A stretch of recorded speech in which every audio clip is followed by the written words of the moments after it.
अस्सलाम वालेकुम दोस्तों, हमारे इंटरनेशनल एयरपोर्ट की जानब से अनाउंसमेंट की है जिसमें अब कतर से डायरेक्ट फ़्लाइट जो बहरीन के लिए भी स्टार्ट कर दी गई है और इसके अलावा इंडिया की दो फ़्लाइट्स हैं, एयर इंडिया और एयर इंडिया एक्सप्रेस, उसको भी ऑफिशियली स्टार्ट करने लगे हैं दोबारा। लेकिन उसको ऑफिशियली स्टार्ट किया जाएगा 1 मई से, लेकिन अभी 2-3 दिन हैं।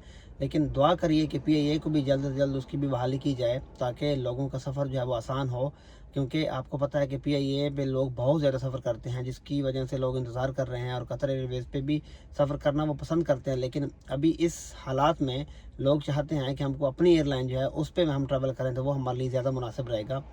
तो दुआ करिए जल्द से जल्द उसकी भी बहाली की जाए, क्योंकि दिन ब दिन हमारे इंटरनेशनल एयरपोर्ट की जानब से मुख्तलिफ़ कंट्रीज़ की एयरलाइंस को परमिशन दी जा रही है कि वो इस तारीख को अपना जो है ट्रैवल प्लान जो है वो स्टार्ट कर सकते हैं।